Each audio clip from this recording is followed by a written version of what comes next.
കോഴിക്കോട് വീട്ടുമുറ്റത്ത് നിർത്തിയിട്ട സ്കൂട്ടർ കത്തി നശിച്ചു. നൈനാംവളപ്പ് സ്വദേശി സെക്രയുടെ ബൈക്കാണ് കത്തിയത്. പോലീസ് സംഭവസ്ഥലത്തെത്തി അന്വേഷണം തുടങ്ങിയിട്ടുണ്ട്.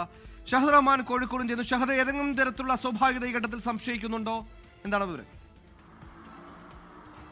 സുഹൈല, ഇന്ന് രാവിലെ 8:15 കൂടിയിട്ടാണ് ഈ സംഭവം നടക്കുന്നത്.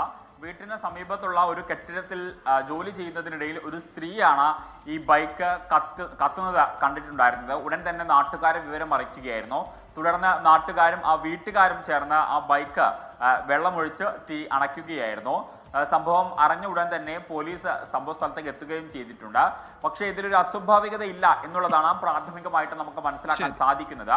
കാരണം ഈ ബൈക്ക് വെയിലത്ത് നിന്ന സമയത്ത് ഷോർട്ട് സർക്യൂട്ടോ മറ്റോ ആയതുകൊണ്ട് കത്തിയതാണ് എന്നുള്ളതാണ്. എങ്കിൽ പോലും പോലീസ് ഇതുമായി ബന്ധപ്പെട്ട് അന്വേഷണം ആരംഭിച്ചിട്ടുണ്ട്. ലോകത്തെവിടെയായാലും ഏത് സമയത്തും 24 വാർത്തകളും ഓഗ്മെന്റഡ് റിയാലിറ്റി പാക്കേജുകളും എക്സ്പ്ലെയിനറുകളും വിശദമായി കാണാൻ ഞങ്ങളുടെ യൂട്യൂബ് ചാനൽ നിങ്ങൾക്ക് സബ്സ്ക്രൈബ് ചെയ്യാം.